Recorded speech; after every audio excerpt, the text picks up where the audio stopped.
ministers meeting. And so we are focusing on the theme of the sector ministers meeting, which is leave no one behind. Today we are joined by two people who will lead us in the presentation. That's Katarina de Albuquerque, who is the Chief Executive Officer of the Sanitation and Water for All. And then we also have Guy Hatton, who's one of the senior advisors from UNICEF. He will also make part of the presentation. So we're so glad you can join us, and we know that in some locations there might be more than two people on one connection.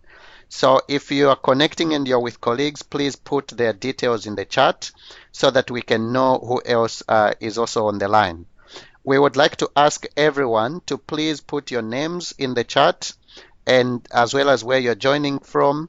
Would appreciate if you could do that. Secondly, if you have any questions, please put them in the chat as the conversation is going. We will have points at which we will stop to respond to those questions. And as much as possible, we will open the floor so that people could also speak and we can hear each other.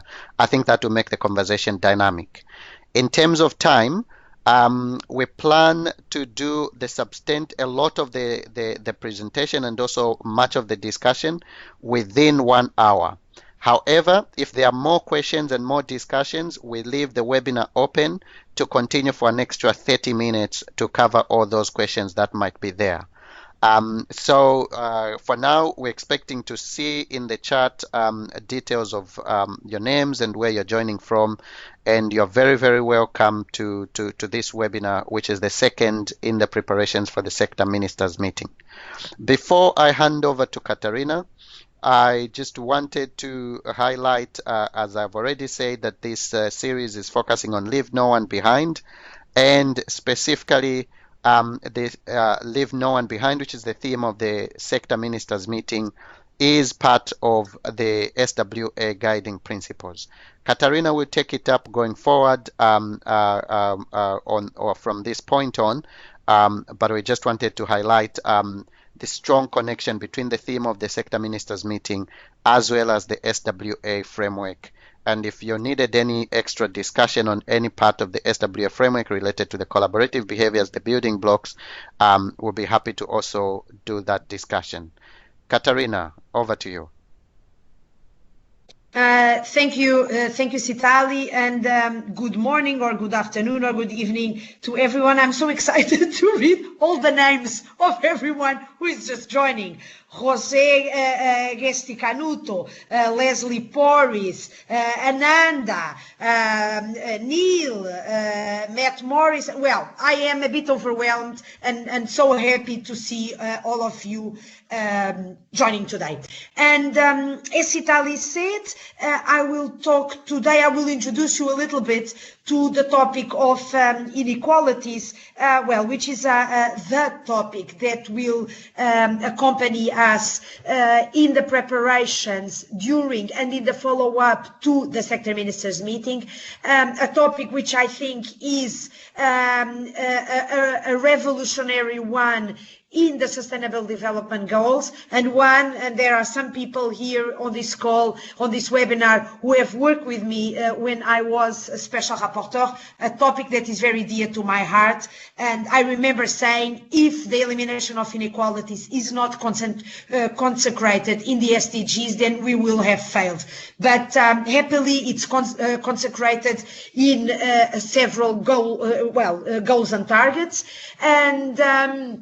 And SDG 10, as you know, but also our SDG 6. Sitali also said that it is one of the guiding principles that our colleagues decided to include in the SWA framework. And hence it is a principle and it is also a human right that should guide us in our work. Okay, to start with, let me tell you that there was that there has been work done, you know, by WHO, UNICEF's joint monitoring program on leaving no one behind and inequalities. And I would say that our colleagues with the JMP have been doing already, even before SDG, what's the name of the SDG? Even before the SDGs were approved, they were doing an excellent work, and as you know, they have been monitoring household wash since 1990, and oh my goodness, I'm sorry, because there are people sending me messages and I don't manage to see my screen. Okay. And even before the SDGs were approved, they were already making efforts in expanding the way they managed to monitor inequalities. Okay. I'm sorry, I'm telling people to stop sending me messages. Okay. These are the WASH-related targets of the SDGs.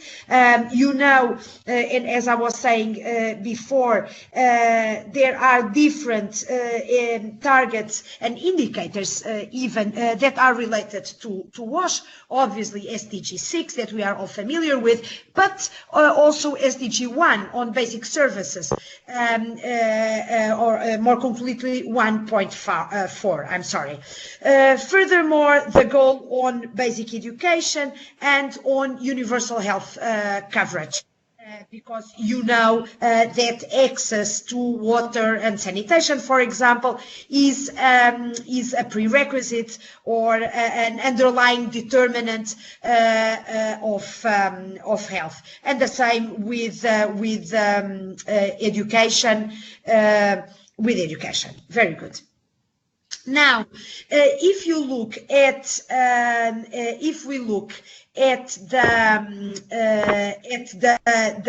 2030 agenda, you see that in the paragraph that we are quoting here, there is a reference to the fact that countries are supposed to define national targets guided by the ambition that is set out in the SDGs, right? So the targets as defined in the Sustainable Development Goals, which were approved by all your governments, they are indeed aspirational and they are global. Hence, each government needs to adapt those targets to the national reality and take into account national circumstances, the progress, but also the limitations, and make sure that these national targets will be set in a way that will enable them, now let's focus on WASH, to eliminate inequalities on WASH until 2030.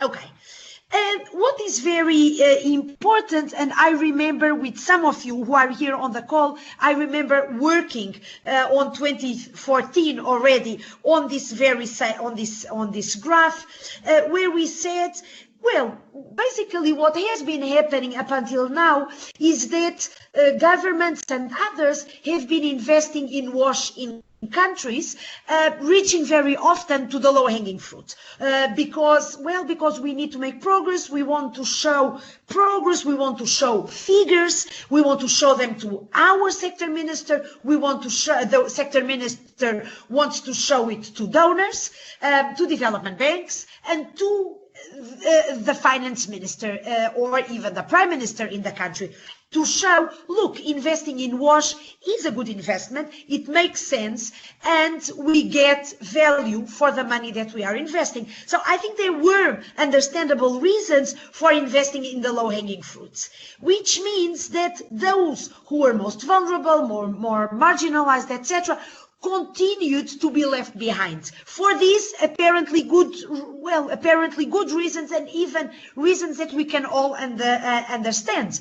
And very often, because as we know, reaching out to the most vulnerable and marginalized can be more expensive. The cost per capita can be more expensive.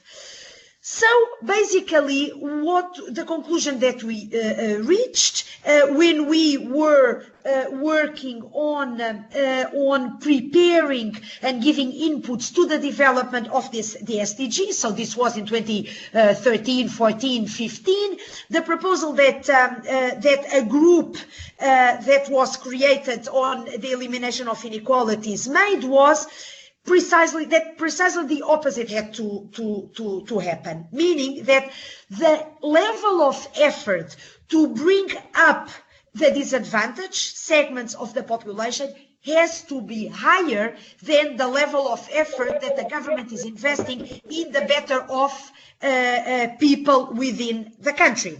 So if you look at the graph in front of you, you see that the gray line is much steeper than the black line. So of course, if the rate of access is 60% or 50% for 2015, in 2015, there has still to be progress, of course, but if the level of access is only 30% or 20%, then the investments has to be bigger. The efforts have to be more significant.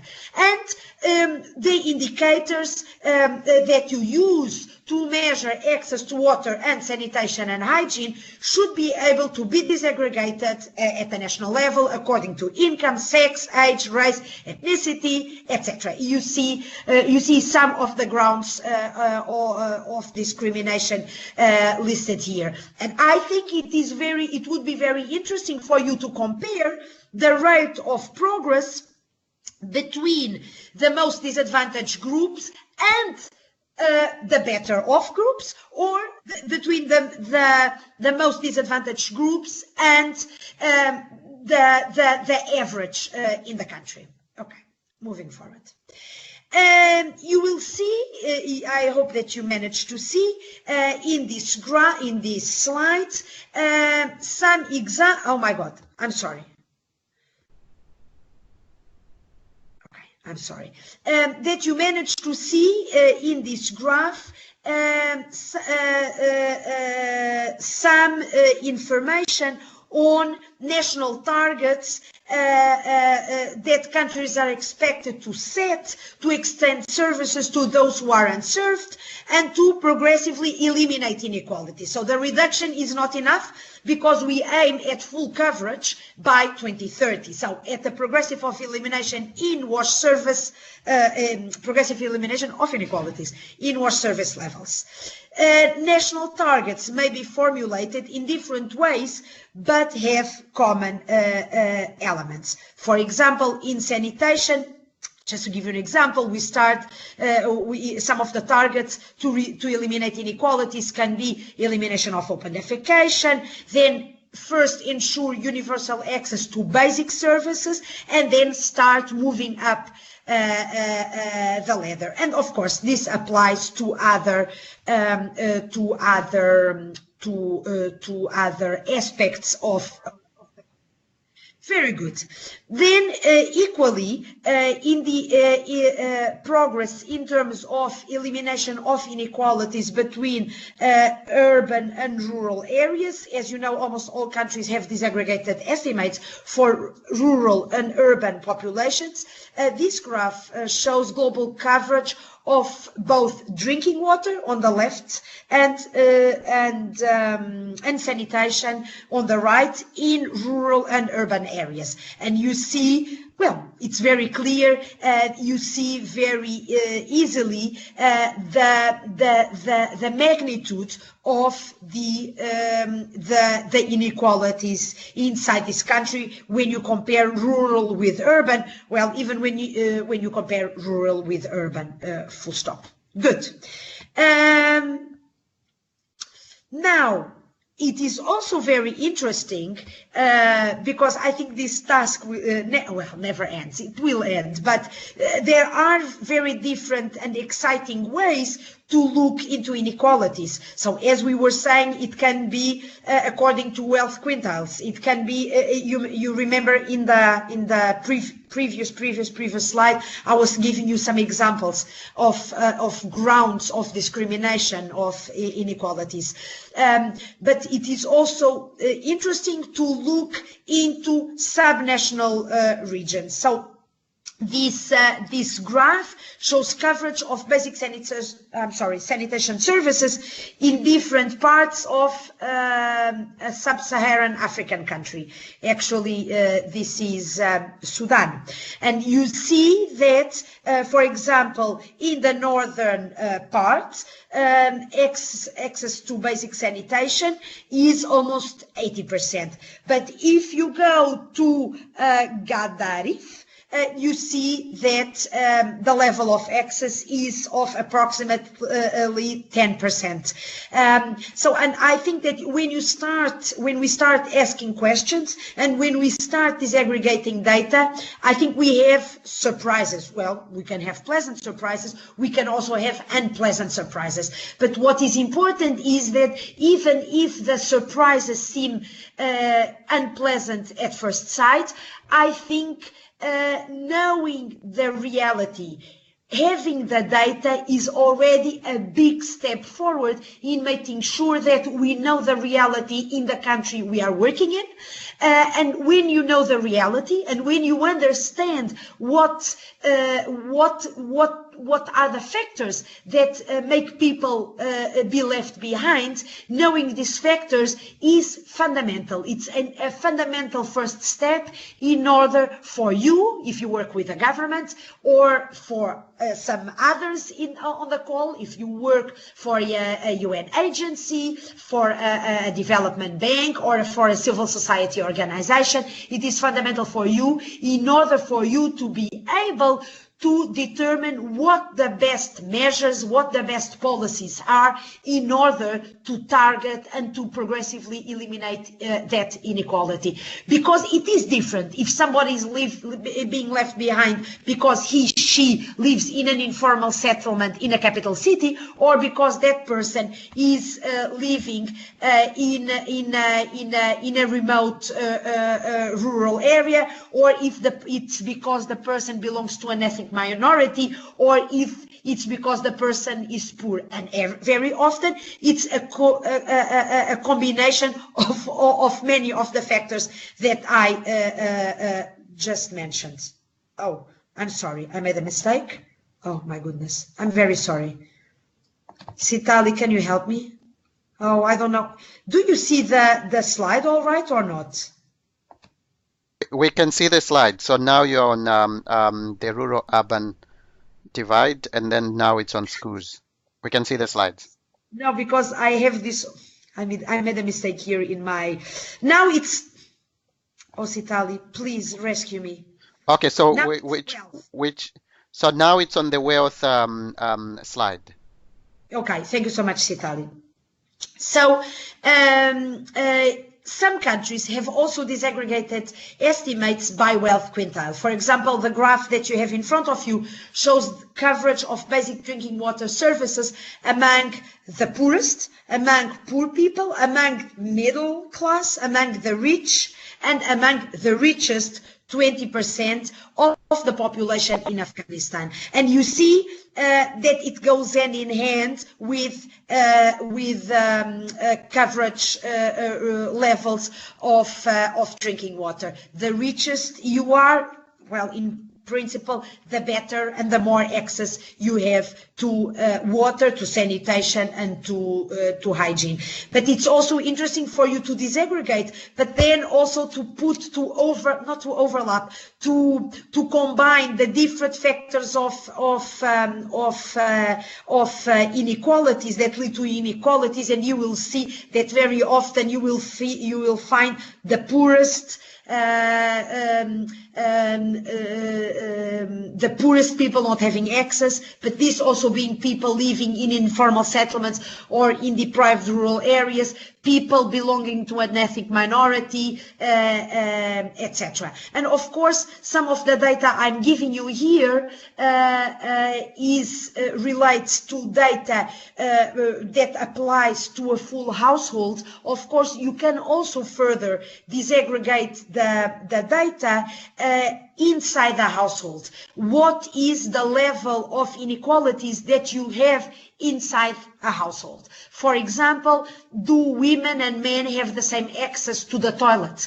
Or do women, when they are menstruating, are they allowed to share the same toilet with the men in the household, or do they need to go somewhere else? And is hygiene affordable to all? So that's also interesting data to further disaggregate within the household.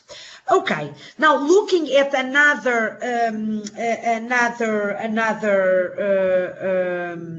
dimension, up until now we were talking about access to water, sanitation and hygiene within the household, but the SDGs also ask us to eliminate inequalities outside the household.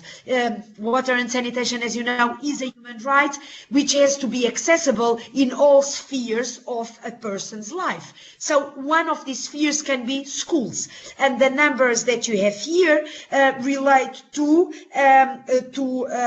Cambodia and to progress in reducing inequalities in schools. So you have first primary school, then the left hand, the first three columns relate to sanitation, the three last columns relate to hygiene, and it shows the levels of coverage in pre-primary, primary, and secondary. And it's interesting to see that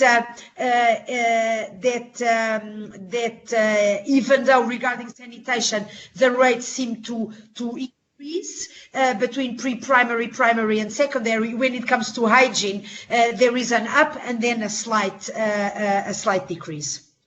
Okay, now going to the next slide, which is the last slide that I will present, looking also at progress in reducing inequalities among indigenous people.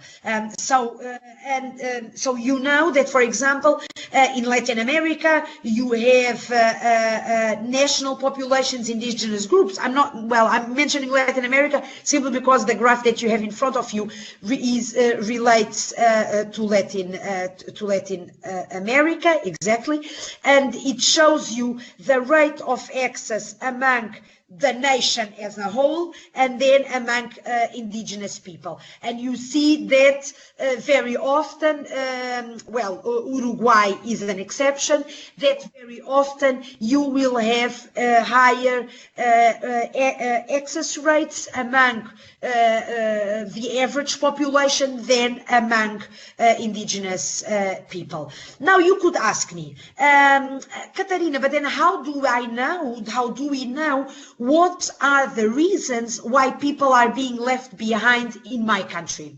How do I know that? Or in the country that I work in? And what, so you know that SWA is very much anchored on multi-stakeholder engagement and multi-stakeholder participation. So what we would tell them what we would tell you is that the best way, and I think that this would even be a very interesting exercise for you to do ahead of the sector ministers meeting in Costa Rica.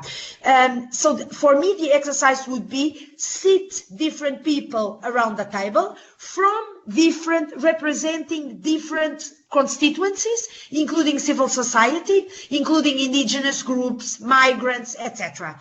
And then ask them, try to find out through a consultative process, what the main reasons for being left behind are in your country. And do bring this information to Costa Rica. I think it can be a fascinating discussion. So I will stop here. I think Sitali will be angry at me as I spoke for too long. So I will stop here, and obviously I am happy to answer any questions that you might have. Thank you so much, Katarina. And once again, thanks for highlighting that, and also highlighting that this analysis is also very useful for the discussions in Costa Rica, and we're hoping that colleagues could use this analysis using various data sources to actually include this type of information in the country briefs that your ministers will be carrying to Costa Rica. Now, let me check if there are any questions. So looking at the chat, we don't have questions yet, but we've had quite a good number of people telling us their names. That's good. If there's anybody who has a question, please, you can pick up the floor now. And if there is no question, then we'll move on to Guy Hatton. But if you have a question, just unmute your line and then ask, and then we'll tackle it and then move quickly.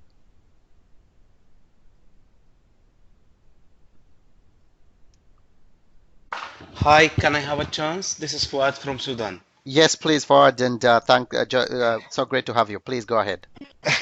Yes, since long ago.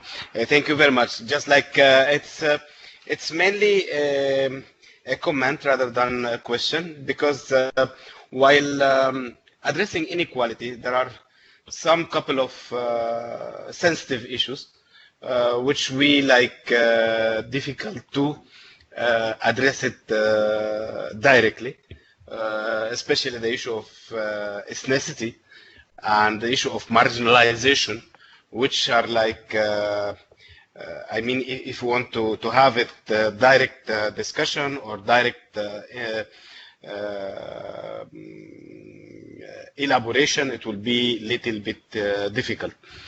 But for us in Sudan, now we are supporting the government in the preparation of the SDG 6 planning, 2019-2030 SDG planning, and we managed to complete the state level SDG plans for all almost all Sudan states. And it's not just to let you know, but the issue is how we are addressing the inequalities. We are focusing mainly on the indicators, the access indicators, as we can see, like from the slide provided by the presenter. Many thanks to her. It is from Sudan. Access to sanitation has direct relation with the wealth. So, like, while addressing the inequality based on the indicator, it will normally lead us to have a lot of good relation between the access and the inequality. We have very almost one-to-one relation between the wealth and the education and the access. So, like in our how we are addressing is just like we are identifying the indicators: access to basic water, access to basic sanitation, hand washing, and based on that, we are like addressing the whole issue and putting the intervention, the funding, the budget based on that, and the attention also based on that. Thank you very much. Thank you so much for that. That's really insightful. And I've just put in the chat here a note for you. If you could share some of those state level plans for the state level SDG plans, and I ask because we received this from a number of countries who would like to see some examples. So that would be really great. Now, I think can I answer a question that was raised here in the meeting? My God, where is the question? It's Kirsten. Kirsten asked, are there any particularly good examples where the sharing and dissemination of data has led to changes of investment allocation? I would say that yes, and I agree totally with you, Fuad, that disaggregating this information can be very sensitive. I fully agree. And I had the experience in countries where I remember pointing to the fact that people in informal settlements did not have access and that they should have access. And I know, we all know, this is a politically sensitive issue. We know that, but we also know that all governments in the world have committed to full access to wash services by 2030 and also to the progressive elimination of inequalities. But let me give you some examples. I remember, for example, that there was data in Slovenia, and Slovenia is a European country, a EU member state, and I'm just giving you this example for you to know the problems exist everywhere in the world. And the information that existed about lack of access to water, sanitation and hygiene by the Roma population, which is the gypsy population, led to changes in the national policies, and it led to changes in the way, and even in the legislation, in policies and in programs.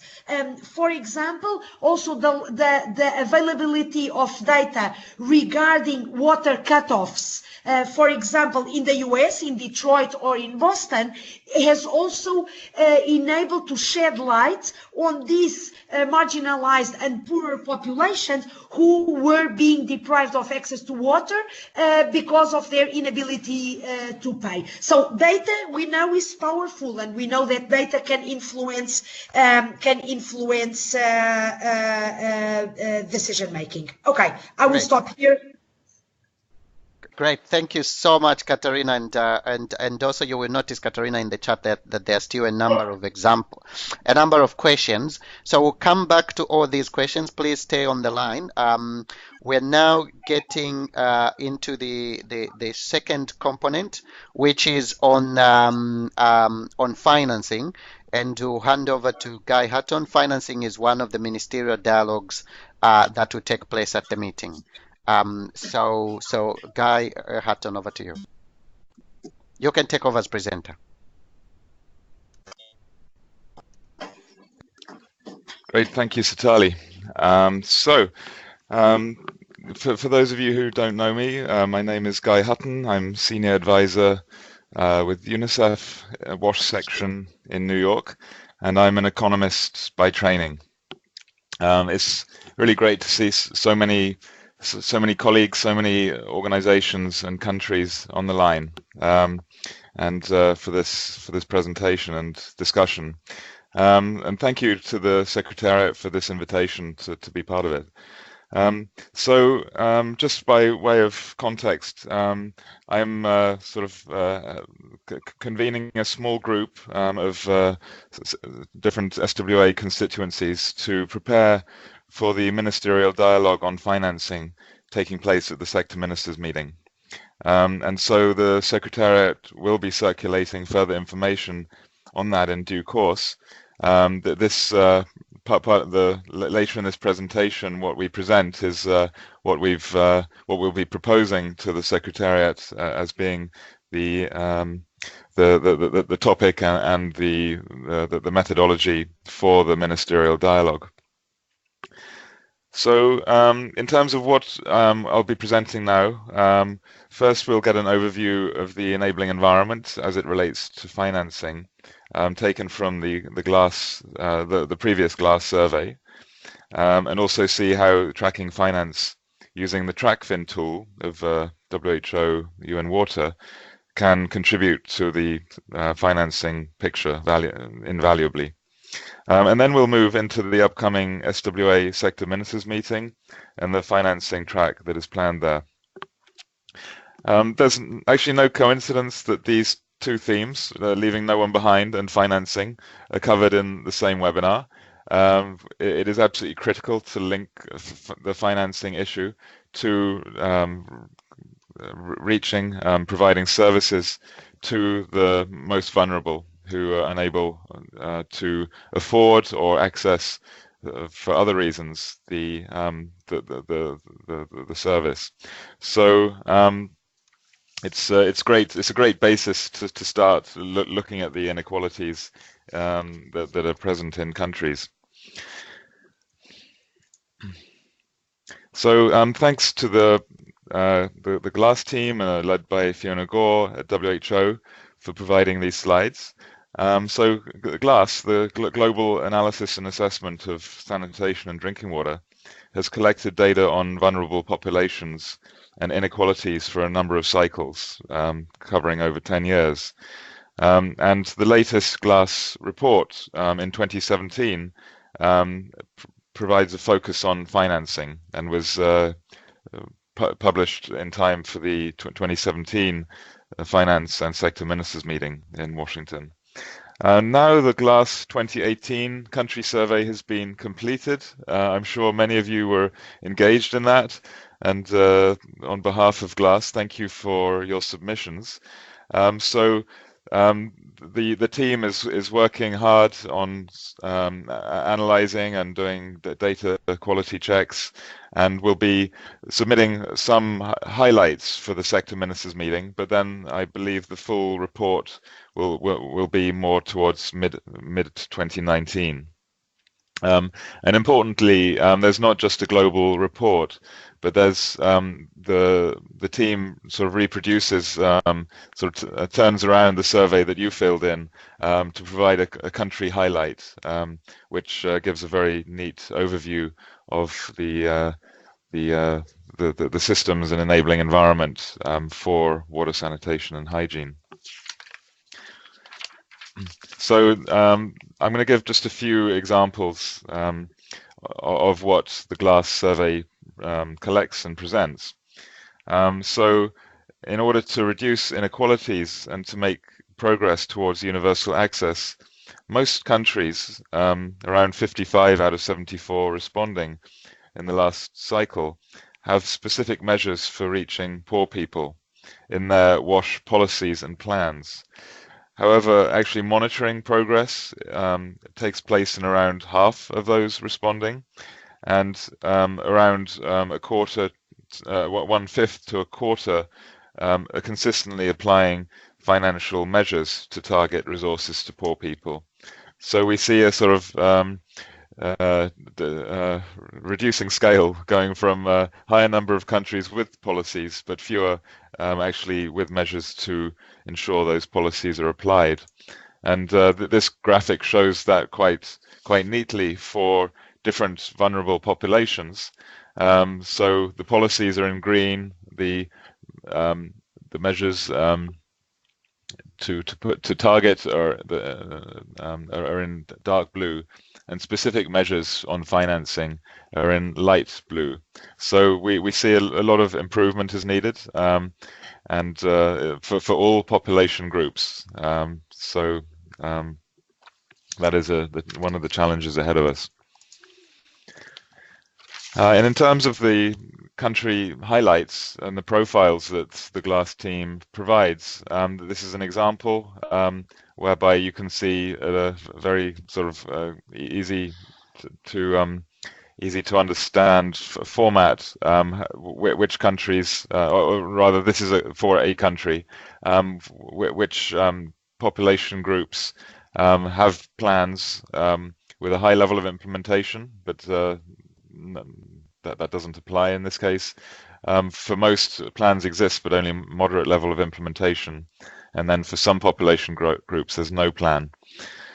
And similarly, the specific financial measures, this actually shows quite a positive situation, a lot of ticks. But when we get down to the detail, often there's a lot missing in terms of the specific financial measures and follow-up for those population groups. And the final slide in this subsection is around TRACFIN. In earlier cycles of the GLASS, it was recognized that very few countries could provide financial data, public funds, donor funds, and tariffs, and what is recovered from households. And so that led to this TRACFIN initiative. So This initiative is being applied in over 20 countries, and it's every year it's growing. And it provides an opportunity for governments to lead the monitoring of its own sector-wide financing, including spending by households. It's a globally accepted methodology, and it enables the production of the WASH accounts, which is modeled on the long-standing health accounts. And it provides a snapshot of WASH financing in a country in a comparable format. And critically, it needs to be fed into sector debates, decision making, and for lobbying and advocacy. So TRACFIN aims to institutionalize the production of WASH accounts within government's own statistical systems to mainstream data collection and make sure it's sustainable. For those of you not familiar with TRACFIN, I won't have time to spend explaining what sort of breakdowns and results you can see, but it provides disaggregated data as available from the data collection on the breakdowns between urban and rural, between different geographical areas, subnational levels, and comparing water and sanitation and even hygiene. So it's really, I mean, and it also aggregates across different financing sources and follows the financing flows.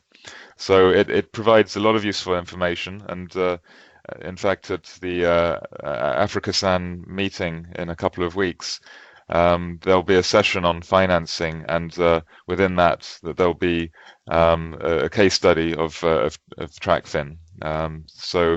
If you're at AfricaSan, do think about going to that session.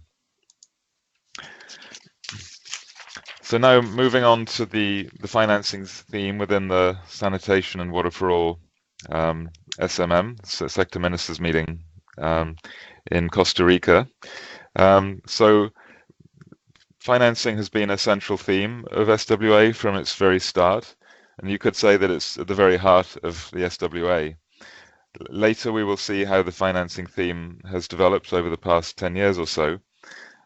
So this Sector Ministers meeting will touch on financing in many sessions, not just in the ministerial dialogue.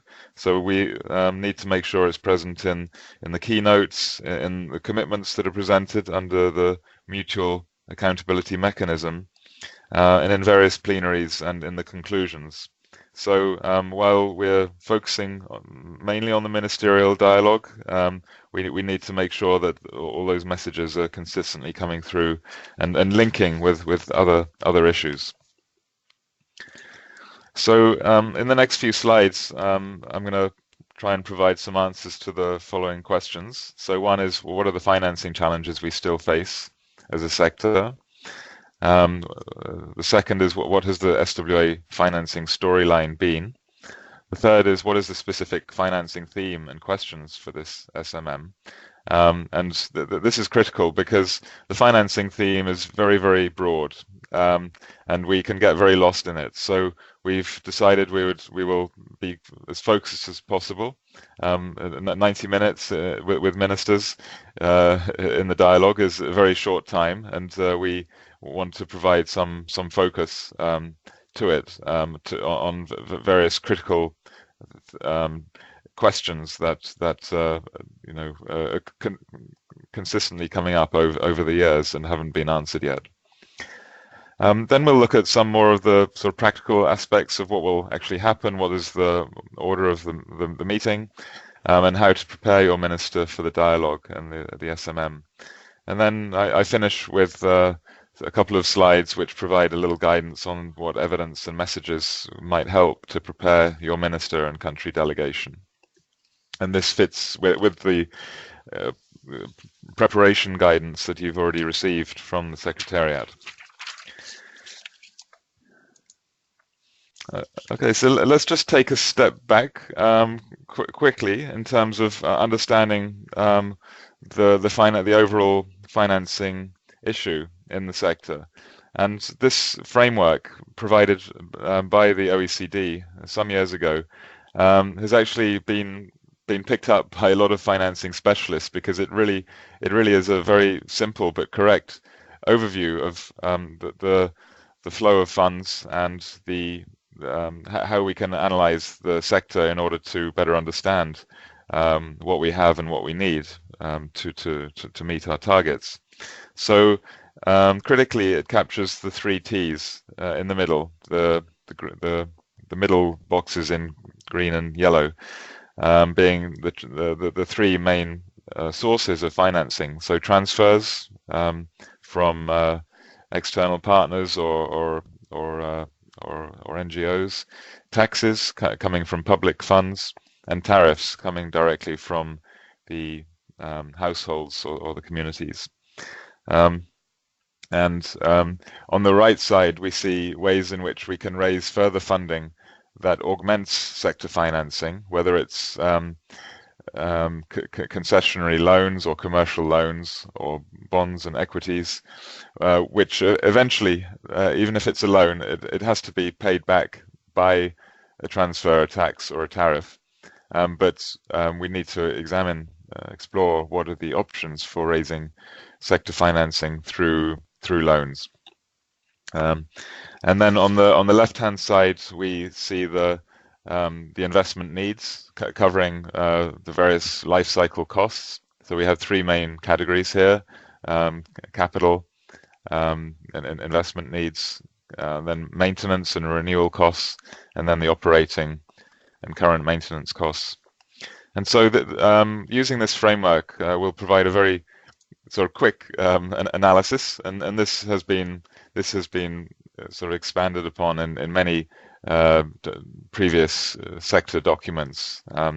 And just to note a very good resource that has been provided by the SWA Secretariat. It's a sort of financing brief, where to access all the key documents and tools on financing. And perhaps after this webinar, Sitali, you could distribute that few-page document with the PowerPoint so that those online have it. Let's just look at some of these challenges. So first, in many countries, there has been no comprehensive assessment of what the investment needs are to meet the latest national targets. And many of those that have been done are likely to omit the investment needs for WASH in institutions. So most of them just focus on households. Second, we know little about the overall spending on WASH, what comes from user fees and tariffs, what comes from taxes, what comes from loans, grants, and local NGOs. And we might know this at a service provider level, but very few countries aggregate to get a national picture. And so this is what TrackFin, the tool that I presented earlier, tries to do, is to fill this gap in knowledge. So third, comparing the investment and spending needs with what is available from the 3 Ts gives an overall funding gap. We have some macro estimates of what the gap might be, but few countries can say with any degree of accuracy what the gap is.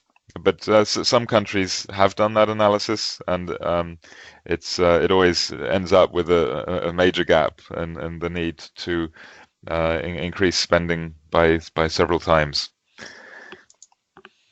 So fourth, the current efficiency of the sector can be low, whether it's at the sector level in terms of channeling and absorbing public funds, or whether it's the operational inefficiencies at service provider level.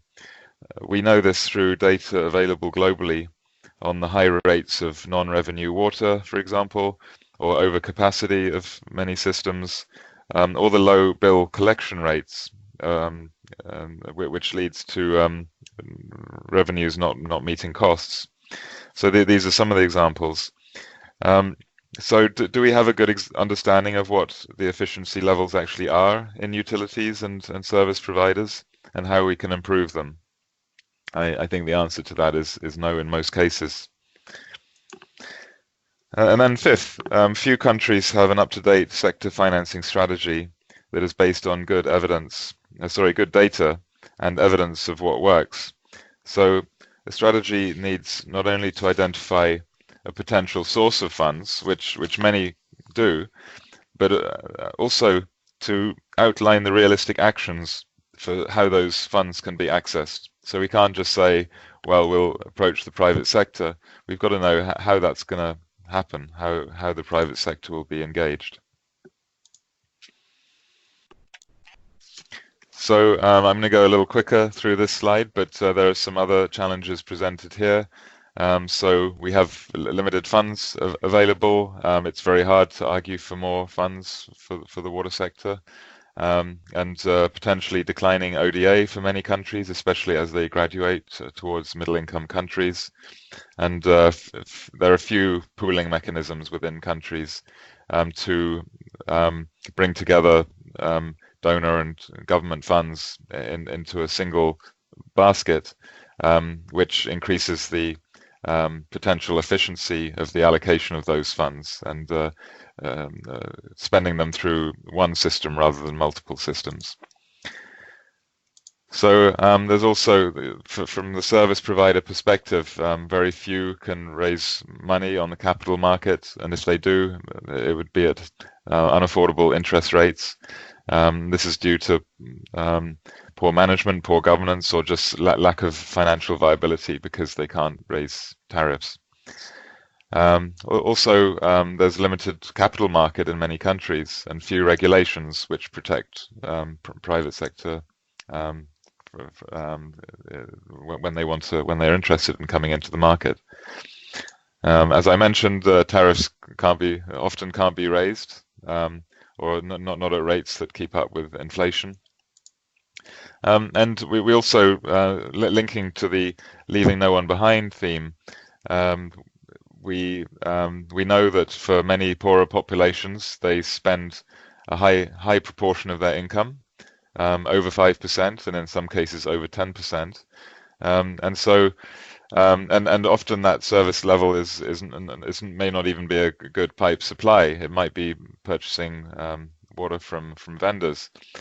So we do have to consider what when we're looking at tariffs and whether they can be increased, or even existing tariff levels. We've got to look at how poor populations are coping and what mechanisms can be introduced to make it easier for them to access the service. So, well, while all these challenges might make the situation look a little hopeless, that is far from the case. So we have many things we can do to address this. So with a little bit of autonomy and flexibility in utility management and good evidence and advice, a few actions can lead to an important percentage of utilities coming back to some degree of financial viability. So from the World Bank's IBNet database of utilities, they estimate that around 15% are currently viable. And that means that revenues cover operation and maintenance costs. It doesn't include capital costs. Now, they do a modeling exercise because they have the underlying data in order to do it. So what if they increase the collection rate of the bill collection rate from existing levels to 100%? It increases the viability. If you reduce non-labor costs by 15%, such as energy costs and so on, it increases again the viability. If you reduce non-revenue water from the existing level to 25%, which is still high, it again increases the viability. And then if you increase revenue by 10% through selected tariff increases, then it's feasible. I mean, this is a stylized case study, and it'll vary from utility to utility, but you can significantly raise the chances of a utility being financially viable. So I think that this is an important slide to bear in mind when we're thinking about, at the end of the day, what makes a utility financially viable. There are just a few small efficiency measures that can be taken, which can significantly change the picture. So what has the SWA financing storyline been? Well, we are running a little short of time, so I'm not going to stay on this slide and explain it in detail. But we have gradually gone from a an approach to trying to convince ministers of finance that we're an economically productive sector and that WASH has significant social benefits. Looking at how to make investments in WASH smarter. And then in the last few years, we've been looking at how the picture changes moving from MGGs to SDGs, and how to encourage the estimation of the investment needs and the financing available to assess the gaps. And the introduction of the building blocks and the collaborative behaviors, but both of which contain financing as central pillars, has also been critical in recognizing the central role of financing. So, as I think has been suggested earlier, we're trying to really focus the financing theme this year, and we'll be looking at how to achieve financial viability among WASH service providers while reaching the poor and vulnerable with affordable services. While we use the word service provider, it doesn't ignore the incredibly important role of government, of national government, of local government, in broader regulatory issues, and so on. So we can and must link the issues faced by a service provider to the broader enabling environment aspects. So this theme encompasses many topics, such as whether and how to raise tariffs, how to select the right service levels to avoid overly expensive operation and maintenance in the future, how to improve operational efficiency, how to protect the poor when prices are not affordable, and how to cover the financing gap for investment. So there are a range of topics that are covered through this overall theme. And in preparing your ministers, we ask slightly more sort of challenging and practical questions, which you can pick up and try to address in your preparation process. So the first one is around the obstacles that you faced in tariff reform. Have you tried? Have you succeeded? Have you failed? Or are you still working on it? And what are the sort of challenges you face? As a second question, at no point we should forget the efficiency issue, because in many cases it's easier to improve efficiency than to raise tariffs. So how can we make service providers more financially viable? And so question around how have you made tariff reform pro-poor? What sort of mechanisms exist and have been used to target the poor, and how successful have those been? One recurring theme for many high-level meetings has been around increasing public funds. So for those countries that have succeeded and have lessons to share, we very much like to hear how that was done and what arguments were used. And then finally, on the national financing strategy and investment plan, do you have one? If not, why not? Do you need one? Do you feel you need one? If you have one, what has the benefit been? So this is one of the expectations coming out of the sector ministers meeting, is a greater commitment to have a nationally led financing strategy and investment plan. Okay, so moving on to the practicalities of the dialogue. The dialogue follows a fairly similar outline as previous ones in terms of the process. So the purpose of the dialogue is to have a frank discussion among ministers on the challenges of achieving financially viable services and making services affordable. So we are seeking examples, but we're also seeking countries that have got questions that they want answered. The order of the meeting is written here. We'll have ministers who, for countries that have selected financing as their main dialogue topic, then those ministers would give a PowerPoint. We have a template, a PowerPoint, which will be shared. And then other ministers who are present in the room will be invited to give a commentary or to ask questions. And then the ministers will continue their exchange, and at some point the facilitator will bring into the conversation other countries present in the room that don't have ministers present, and inputs from resource people as required. This slide gives a little bit more detail on what those ministers presenting will be expected to say. We want to make sure that their intervention is focused and follows this guideline to ensure that we use the time optimally.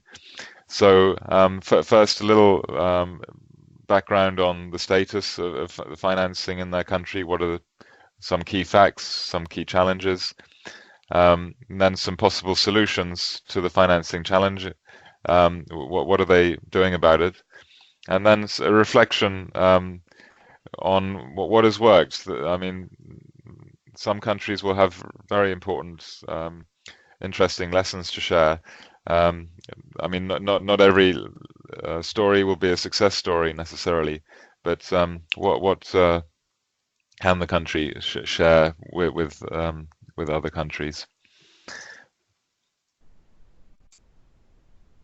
So in terms of preparation, there's a lot of information in the preparation guidance, but here is a number of ways in which you can collect information, facts, and tools that can be used in order to have a better information base. So this includes the national coverage numbers for WASH.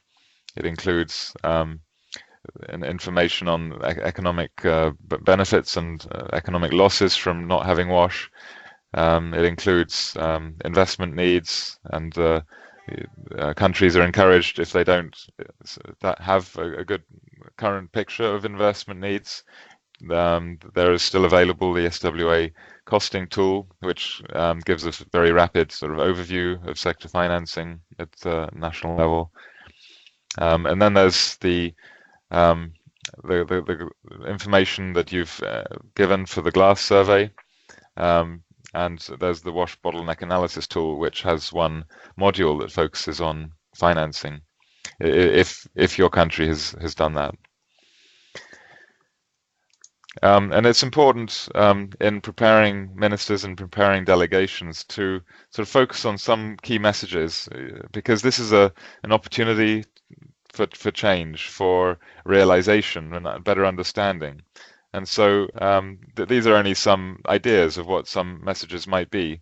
But what you have to ask, what do you want to get out of the SMM and the ministerial dialogue? What is something that you'd like to walk away with after that meeting in order to really move the financing issue forward? And there are many options, and here is just some of them. So apologies if I rushed a little bit through the last slides, but I think that the content was, I hope, was clear, and I'm ready for any questions and follow-up. Thank you. Back to you, Satali. Great. Thank you so much, Guy. Thank you for taking us through that, as well as tackling the ministerial dialogue. So we have one question from Boniswa, which is, have the ministers to present been selected? So Guy, if you could plan to take that, that would be great. And And then I'll look through again and see if we have other questions specifically relating to this. So Guy, you could address that one. Yes. This will be a process over the coming weeks. First of all, in the preparation guidance provided by the Secretariat, countries have been asked to put themselves forward for or propose themselves for one ministerial dialogue to make that PowerPoint presentation. So there are three ministerial dialogues, one on leaving no one behind and what has been achieved since the last sector ministers meeting. And the second is on financing, and then the third is on partnerships and so strengthening the collaborative behaviors. So countries will choose one based on, ideally, on what are the best lessons that they can share, where they want to play a really active role in that dialogue. Once the Secretariat receives your preferred choice, then we will probably have a backwards and forwards, because for those of us preparing the ministerial dialogues, we have an idea of which countries might have good lessons to share. So we might well be reaching out to countries to sort of encourage them to put themselves forward. But even if the minister is not one of those presenting a PowerPoint, but because they chose another session to do that, they can still present their case study from the floor in the ministerial dialogue on financing. So the ministers do need to be prepared for all three ministerial dialogues, and there'll be 2 pages circulated in a couple of weeks, I understand, from the Secretariat, yes, with the PowerPoint templates, which will give you the fuller information. But the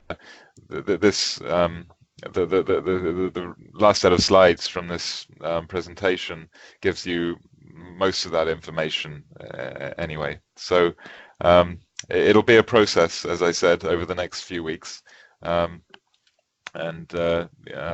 We look forward to interacting with you on that. Great. So we will send the briefings for each of the 3 ministerial dialogues, as well as the suggested template, as well as the template for the PowerPoint slides. You should receive that in the next coming weeks, either at the end of next week or the following week. And then, as Guy has said, you'll be asked to select which ministerial dialogue, and there'll be a short back and forth. And after that, once we confirm which ministerial dialogue your minister will speak in, then you could begin to prepare the presentation. Thank you. Rabab, I think you asked that question as well, so I think that would apply to you as well. So is there any other question? If you would like to pick up the floor on this aspect on financing, please do unmute your line and then ask your question. Hi, Sitali. Hi, Guy. Hello, Guy. Is that yes, please go ahead. Yeah, my question is to Guy, Hatton on this. Now, I actually posted a question, I think it went to Sitali. My question is, from the GLASS and the track film data, is it available? Is it something that each country can actually have access to the kind of study, the kind of data that we have for each country? That is, one of my first questions. Then the second one is, do you really have a data on the financing gap, in each of the countries, so that we know exactly, where each country stands and where private sector financing, has to come in? The third one is it possible for the public fund to go more into the disadvantaged areas, so that the private sector obviously will focus more in areas where the tariff is more encouraging? Thank you. Thank you so much, Nicholas. And Guy, could I pass that on to you quickly? Yes, certainly. Sorry, could I just understand which country you're coming from? That's Nicholas. He's in the private sector constituency. He's in fact in the steering committee, and he's with the Zenith Water Project in Nigeria. Great, thank you. So the GLASS data is a survey that is sent to countries, and it's filled in by countries. So whatever is in the GLASS survey is data that has been provided by country level, and so countries can actually draw on that in preparing for the dialogue, because the GLASS will take a little time to send the country profiles, which sort of presents the data in summarized form. And in terms of TRACFIN, this is something that, as I said, around 20 countries have committed to, and many have already produced results. But it's not something that, I mean, it needs some investment period in order to have the data. So, yeah, I mean, the countries that have the data will know which ones, who they are. Do we have information on the financing gap in each country? To some extent, for the last sector ministers meeting, in fact, around 30 or so countries did use the SWA costing tool. But that also, to know the financing gap, you would need to know what is being spent currently. And that information was weak. So we don't really have good information at country level on the percentage increase in funding needed in order to meet targets. And in terms of what we do with public funds, there's a lot of discussion ongoing around how to better utilize public funds. And there's many trains of thought. But you know, in order to better target those public funds, obviously it'll go away from the service areas that could be that could achieve some degree of cost recovery, and rely less on public funds, and to target those to less serviced areas. But it will have to be nuanced, and it's a big discussion that needs to take place at country level. But thank you for your questions. Great, thank you. So we still have we still have some questions that were asked from the first part of the webinar, and Katarina will come to that. I see Fawad, you'd like to say something. So yeah, thank you very much. Okay, so let's go with you, and then we'll come to Katarina, and then just for people to know, we'll keep the conversation open until 10:30 our time, which is in about 15 minutes or so. So since we still have some questions, we'll go through these questions. Forward, over to you. Thank you very much, and many thanks, Guy, for your contribution, not only for now, but since the start of the wash bath, and many very good appreciated contribution. My contribution here is just like it's a comment and question. Like many good things are coming with wash bath and with SDG 6 costing, and now in many other presentations, including your presentation now. But like things are not ideal. I know that you are fully aware. So here and maybe in other places we have two options: either to forget about the costing at all because the requirements are quite heavy compared with what we know and what we can access and even what they are recording at the country level. Or we may try subset of these costing modalities to try to simplify a little bit the way of doing things, try to make some good between two quotes assumptions in order to calculate. For example, I'll give you only one example, just like how we can calculate tariff in Sudan. We need a magician in order to calculate tariff. So we can't get the information. So either, and tariff is one of a big source of finance to the sector. Either just like to forget about, which is not possible, or to find how another way of doing things in order to get, I cannot say exact, but approximate information about tariff based on the available information at the ground. Thank you very much. Thanks, Fahad. Guy, would you have an idea of the magicians that would help on that? Yeah, I mean, there's absolutely no blueprint. It really needs a very good understanding of local context. So, I mean, we provide these tools, but they often have to be adapted. So, yeah, calculating tariff. I mean, that's there are many experts on this topic. I mean, we essentially have to understand what is the sort of average cost, and how much of that can be met from the consumer, and whether there are alternative sources. So is there a regular public budget that can be channeled there, or does it need to try to raise money from other local taxes and so on? So it really is, it's a bit of an art and not a science. I mean, we would need to have a discussion about the specific contexts. But obviously, for many service providers, they are having to cut back on quality and continuity and so on, simply because they can't, they don't have the revenue to cover the entire service. So parts of it get cut back on, and therefore the customers suffer. So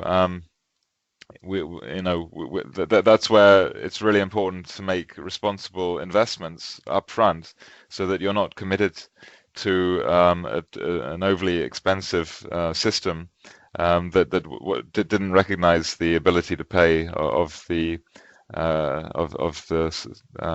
users. So it's a hard question. So I think I better stop there. Okay, thank you so much. So, Katerina, can we call on you to, you've sort of looked through the questions that we had earlier on, and then you just sort of give sort of a summary of that. And if there are still other questions on financing, people can put in the chat. And as we said, we still have about 13 minutes, so hopefully we can come back to Guy. But now I'd like to give him a space to get a glass of water. And so, Katerina, could you come back on those questions that Yes. you've summarized? Yes, thank you. Yes. Well, I hope, we could stay here for a full day talking about this. So let me try to address the issues that you raised, not necessarily in the order that you raised them, but in the way that I think makes sense, at least to me. One thing that is very clear is that governments must invest in data collection. So we cannot simply say, we don't know what's going on. There is part of our budget that has to be allocated to data collection. Otherwise, it will be impossible to solve the problems that we have. I'm talking about WASH, but it applies across the board to education and health, you name it. So we need to invest in data collection. And I understand the dramas that's around my statement, because you could tell me, but Katerina, we have limited resources. Why are we investing in data collection instead of investing in service provision? I don't think it should be, I understand it. It should not be an either or. And I think that your investments in service provision will be more sustainable and appropriate if you do those investments and if you develop your strategies and policies on the basis of sound data. This is number one. Now you ask me, how can I know who is at risk? How can I know who is at risk? What I was suggesting, and what I had already suggested some years ago when I was UN Special Rapporteur, was that we need organize to organize at the national level, at country level, a multi-stakeholder participatory process through which you consult with people in order to, through their voices, manage to identify issues, people, segments of the population you should be paying attention to. So you need, I think that first and foremost, there has to be a willingness from the side of the government to know the reality, bring people into a room from different stakeholder groups and get that information. And this will enable us to put all these people in the map. So Fuad says, this is sensitive, super sensitive, Fuad. I could not agree more.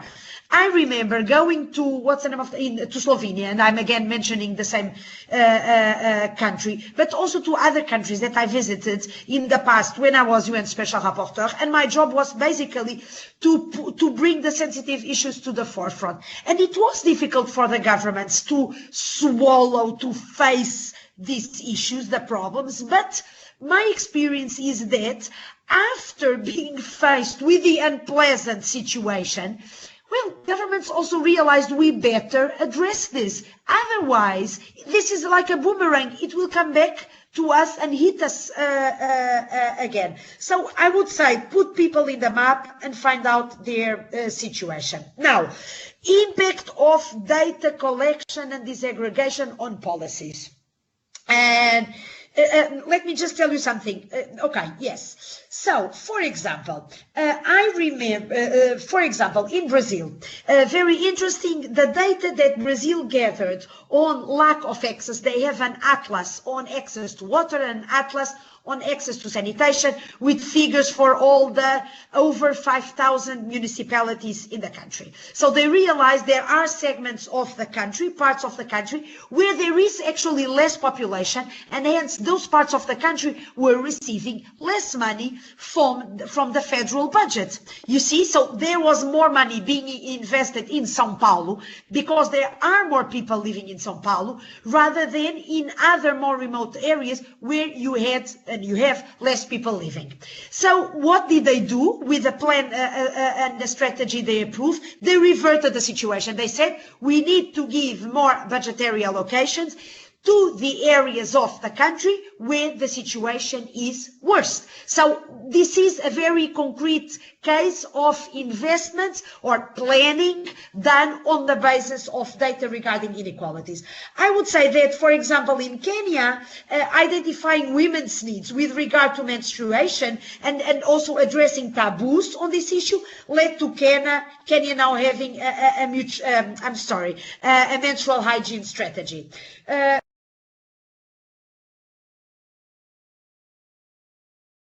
Rural areas made them have a policy that consisted of making sure that out of the federal budget going to rural areas, there was a percentage that had to be allocated to sanitation in rural areas. So this is now another question that you could ask me, what is, then do people manage at the rural level, the municipalities, etc., do they manage to spend all the money in the budget? This is another question. For example, in Bangladesh and Kenya, I would say another good practice, in my opinion, is the separation of the illegality of a given settlement from water delivery, right? So it's, again, data that is influencing decision making. I would say the whole discussion we had today was based on data collection, on the JMP figures. And without knowing the numbers, we would not have the SDGs, I believe, because I think the water and sanitation sector was very strong in making the case for an SDG goal on WASH and targets and indicators on inequality. So I think we would not have the SDGs as they are. We would not have a sector ministers meeting dedicated to inequalities. And we would not be having a webinar about this, and we would not be thinking about this. I think that the worst thing that can happen is not having the data and not wanting to get the data. I remember discussing once with the minister about the number of illegal settlements or informal settlements in that country, and about the fact that the official data did not reflect that. And the minister told me, but these people don't count because they are illegal.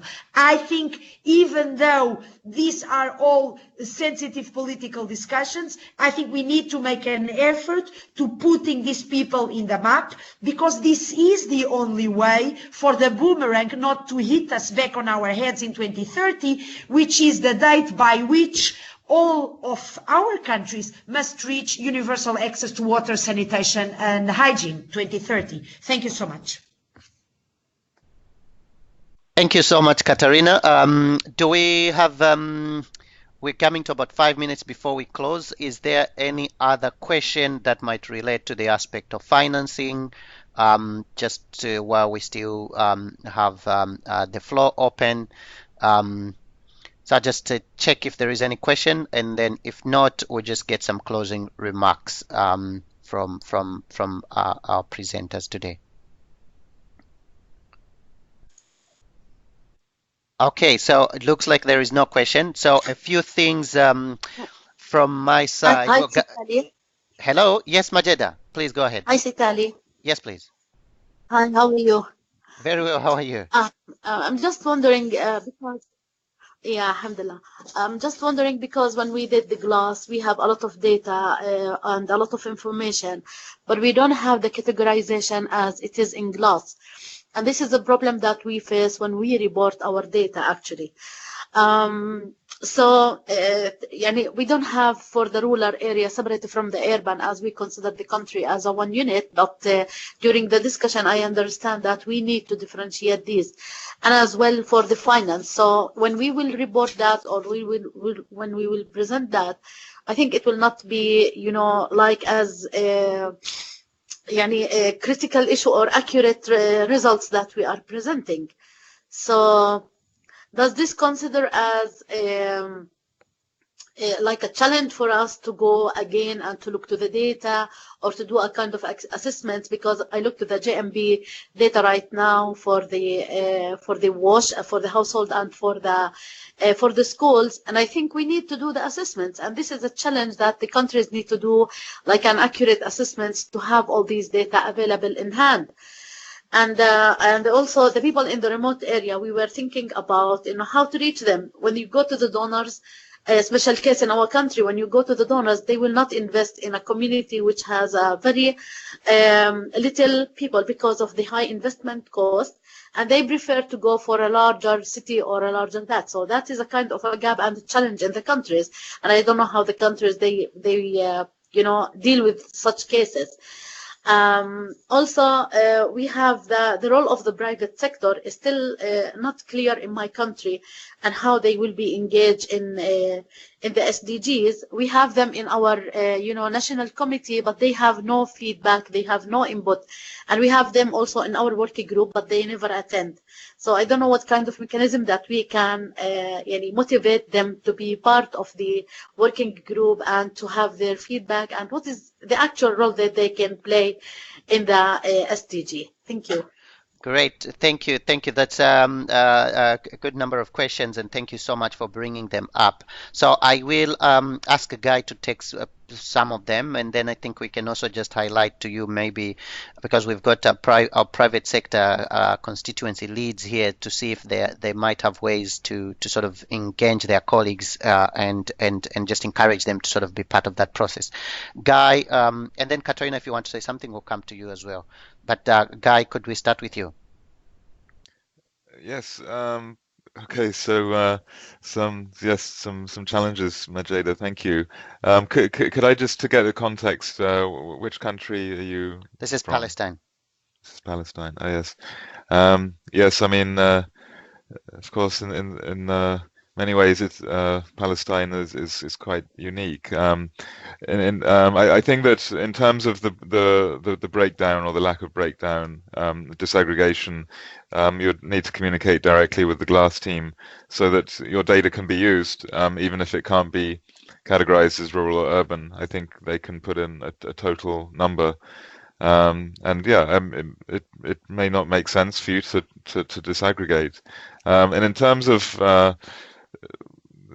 targeting and donor preferences, I think this is the challenge, exactly the challenge we face.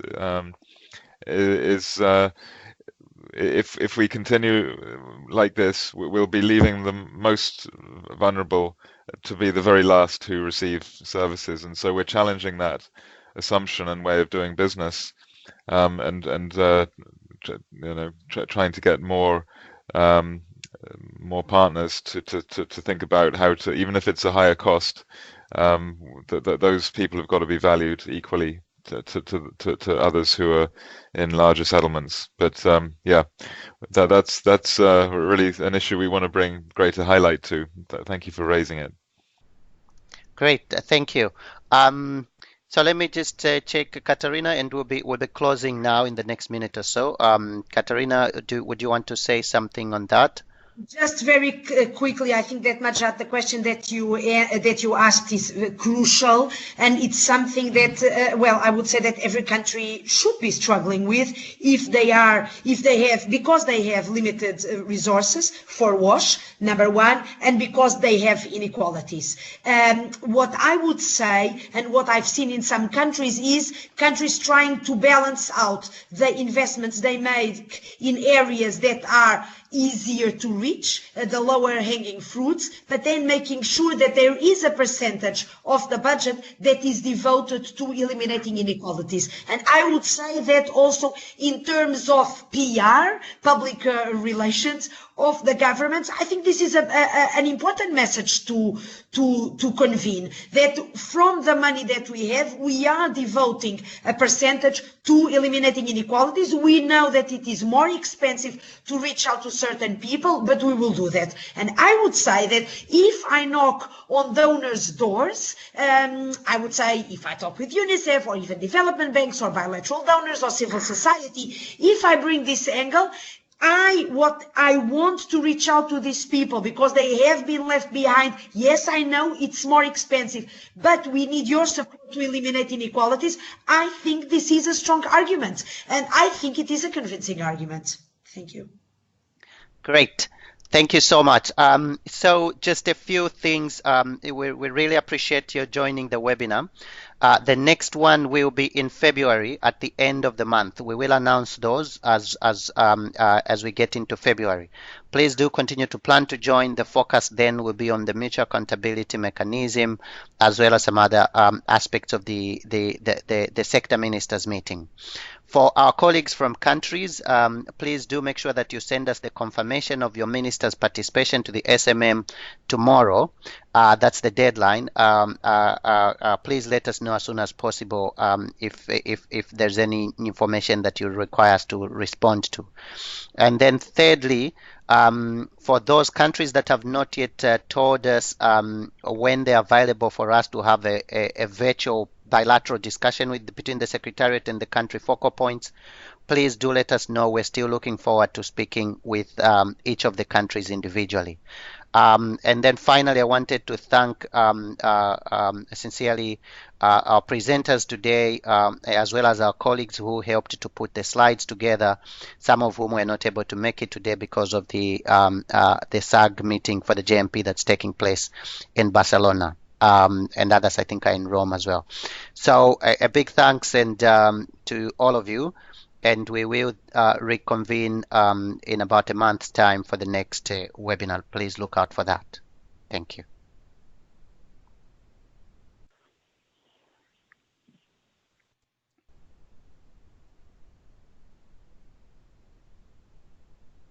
So, that was nice. And thanks, because it is okay. Obviously, it is change. Oh, yeah. Okay, of course.